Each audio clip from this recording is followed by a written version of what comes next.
Assalamualaikum warahmatullahi wabarakatuh. Bertemu kembali dengan saya, Ibu Siti Tienti Wahyuni Nasution, Magister Pemikiran Islam dalam bidang studi Sosiologi di SMA Islam An-Nizam, Medan. Apa kabar anak-anak? Semoga semua dalam keadaan sehat walafiat, tetap semangat belajar sosiologi. Karena sosiologi wonderful. Multidimensi identitas dalam diri subjek individual maupun kelompok. Dalam membahas identitas seseorang dalam kelompok atau masyarakat, tentu tidak akan dilihat dari satu sudut pandang saja ya, tetapi akan dilihat dari berbagai sudut pandang, cara, dan ukuran yang beragam. Berbagai sudut pandang, cara, dan ukuran dari identitas seseorang tersebut disebut dengan multidimensi. Identitas seseorang di dalam kelompok atau masyarakat merupakan keadaan, sifat, atau ciri-ciri khusus seseorang yang dapat menandai eksistensi atau keberadaan seseorang di masyarakat. Apabila kita amati identitas seseorang di masyarakat, serta-merta kita akan berpikir bahwa orang tersebut akan berperan seperti status atau identitas yang melekat pada dirinya. Misal, kita menganggap bahwa seorang hakim itu pasti adil dan bijaksana dalam membuat keputusan dalam sidang pengadilan. Seorang prajurit pasti dengan gagah dan berani berperang di medan pertempuran. Atau seseorang disebut tokoh masyarakat karena dapat memberikan teladan bagi anggota masyarakatnya. Dari contoh ini kita dapat menarik kesimpulan bahwa identitas seseorang harus didukung dengan perilaku yang menjadi ciri dan identitasnya. Nah, anak-anak, multidimensi identitas dalam subjek individu maupun kelompok muncul karena adanya pandangan yang beragam dari anggota-anggota masyarakat terhadap seseorang yang menyandang identitas tertentu. Hal ini disebabkan oleh beberapa faktor. 1. Cara pandang yang berbeda terhadap status dan peranan seseorang dalam kelompok. Misal, pada masyarakat tradisional menganggap bahwa seorang tokoh masyarakat harus mampu menyelesaikan berbagai masalah sosial. Sementara itu, pada masyarakat modern, seorang tokoh masyarakat tidak dapat kita harapkan mampu menangani berbagai masalah karena pada masyarakat modern sudah ada spesialisasinya.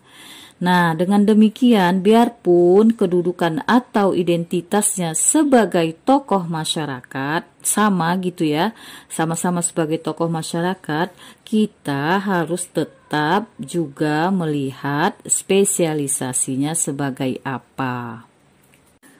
Kedua, ukuran yang selalu berubah tidak sebanding dengan kemampuan seorang penyandang identitas. Ukuran yang dimaksud adalah tuntutan masyarakat terhadap kemampuan seseorang yang menyandang status atau identitas. Ukuran yang berubah ini sangat wajar sesuai dengan kebutuhan manusia yang selalu bertambah. Hal ini dikarenakan tingkat kepuasan seseorang selalu berubah pula. Contoh, untuk menangani pasien penyakit jantung, dokter umum tidaklah cukup. Diperlukan dokter spesialis untuk menanganinya, seperti dokter spesialis radiologi dan dokter spesialis anestesi. Yang ketiga, budaya masyarakat yang beragam dalam memandang identitas seseorang. Budaya ini tercermin dalam masyarakat matrilineal, patrilineal, dan unilateral. Contoh, pada masyarakat patrilineal, seorang ayah dianggap sebagai kepala keluarga.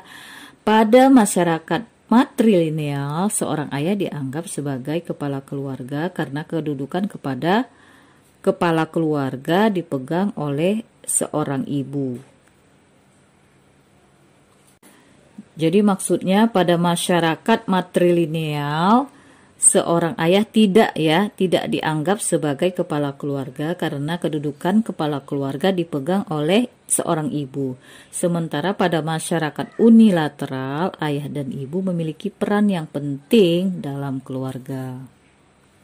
Nah, dari ketiga hal tadi ya, nomor 1, 2, dan 3, dapat kita simpulkan bahwa multidimensi identitas terjadi karena berbagai hal. Perbedaan-perbedaan pandangan terhadap identitas individu dan kelompok tersebut dapat menjadi sumber konflik yang jelas sangat tidak produktif dalam hidup bermasyarakat. Oleh karena itu, kita perlu menyikapi perbedaan pandangan itu secara bijaksana. Dengan mengetahui faktor penyebab perbedaan pandangan terhadap identitas seseorang, kita bisa mencari berbagai alternatif solusi apabila terjadi suatu kondisi yang tidak kita harapkan.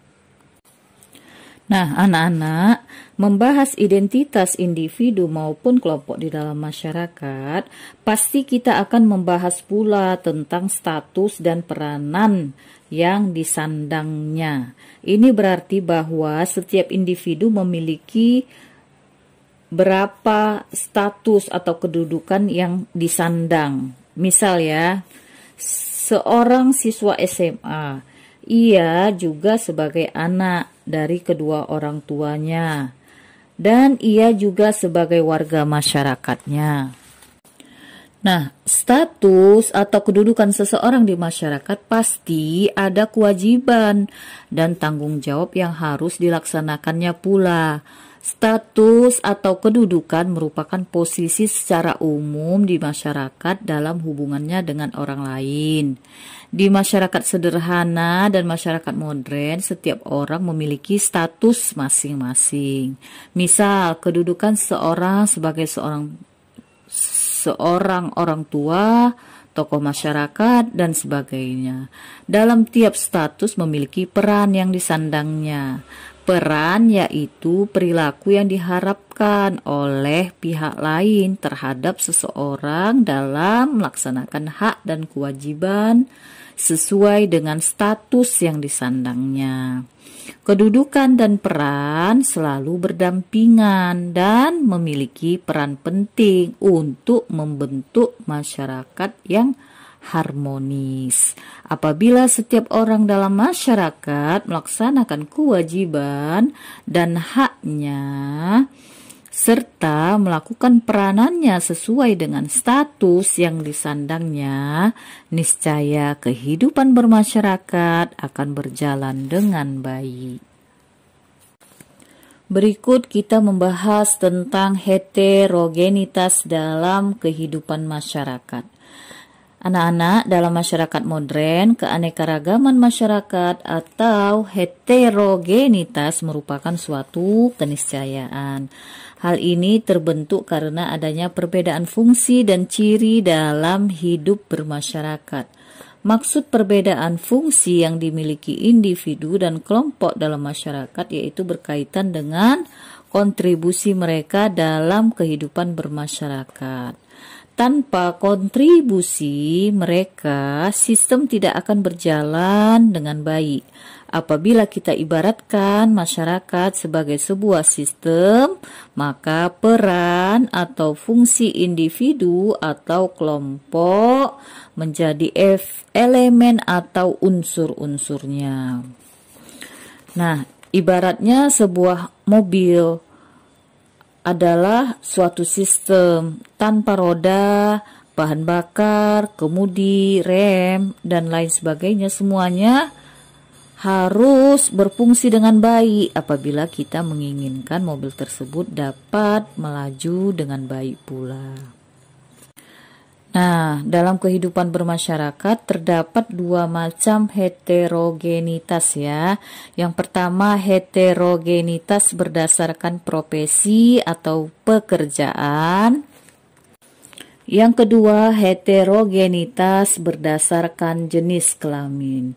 Kedua macam heterogenitas di atas yang disebutkan tadi dapat kita masukkan ke dalam hubungan horizontal atau diferensiasi karena keduanya memiliki fungsi atau peran di dalam masyarakat. Berikutnya kita membahas tentang gejala-gejala sosial akibat pengaruh heterogenitas pekerjaan. Peradaban akan semakin berkembang baik di kota maupun di desa. Hal ini dipengaruhi oleh perkembangan ilmu pengetahuan dan teknologi serta ditunjung oleh kemajuan transportasi dan komunikasi. Berdasarkan faktor tersebut, maka semakin beragam jenis pekerjaan yang ada di masyarakat. Suatu pekerjaan yang dulunya tidak ada menjadi ada dalam rangka memenuhi kebutuhan manusia yang semakin kompleks. Setiap pekerjaan tentu memerlukan keahlian atau profesionalitas. Untuk itu, lembaga pendidikan yang mengakomodasi kebutuhan tersebut harus disiapkan. Dengan kata lain, pemenuhan kebutuhan dan sarana penunjangnya harus sejalan. Apabila hal itu tidak sejalan, kadangkala muncul suatu kondisi yang kurang kondusif sehingga muncul berbagai hal yang tidak dikehendaki, seperti adanya pengangguran, urbanisasi, kriminalitas, korupsi, dan ketimpangan sosial lainnya. Nah, berikut gejala-gejala sosial akibat heterogenitas jenis kelamin. Nah, pada masyarakat modern, gejala-gejala sosial akibat heterogenitas jenis kelamin lebih ditekankan pada semakin luasnya fungsi dan peranan perempuan dan laki-laki dalam kehidupan bermasyarakat. Hal ini tercermin dari banyaknya pekerjaan laki-laki yang dikerjakan oleh perempuan. Begitu pula sebaliknya, pekerjaan perempuan juga dikerjakan oleh laki-laki sehingga batas-batas pekerjaan antara laki-laki dan perempuan kian menipis. Hal demikian ditunjang dengan berkembangnya pemahaman demokrasi yang memberi ruang bekerja bagi seluruh jenis kelamin yang menuntut profesionalitas. Nah, berikutnya pembahasan kita mengenai penghargaan atau penghormatan terhadap keanekaragaman atau heterogenitas sosial. Dalam masyarakat modern, keanekaragaman etnis atau suku bangsa, ras, dan budaya merupakan keniscayaan. Hal ini disebabkan oleh kemajuan arus informasi, komunikasi, dan transportasi. Masyarakat modern memiliki ciri yang pertama terbuka terhadap hal baru, yang kedua menerima perubahan secara kritis, ketiga peka terhadap masalah-masalah yang terjadi di lingkungan, empat berorientasi pada masa kini dan masa yang akan datang, yang kelima menggunakan perencanaan dalam segala tindakan, yang keenam yakin akan manfaat iptek, yang ketujuh menghormati hak dan kewajiban serta kehormatan pihak lain atau HAM, dan yang kedelapan tidak tergantung pada nasib atau selalu mencari solusi terhadap masalah yang dihadapi. Yang kesembilan senantiasa memiliki informasi yang lengkap mengenai pendiriannya. Yang kesepuluh yakin pada potensi atau kemampuan yang dimilikinya dan mampu mengembangkannya.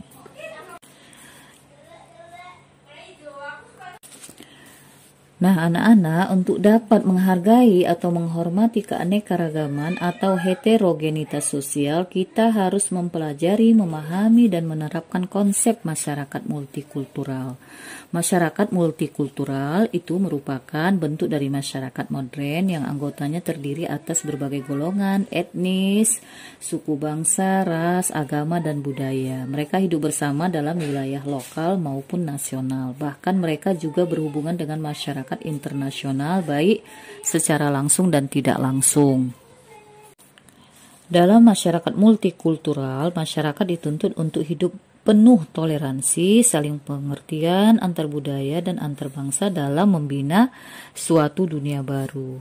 Dalam multikulturalisme, bangsa-bangsa duduk bersama, saling menghargai, saling membantu dan tidak memandang apakah suatu kelompok masyarakat merupakan kelompok mayoritas atau minoritas sehingga tidak terjadi dominasi mayoritas dan tirani minoritas.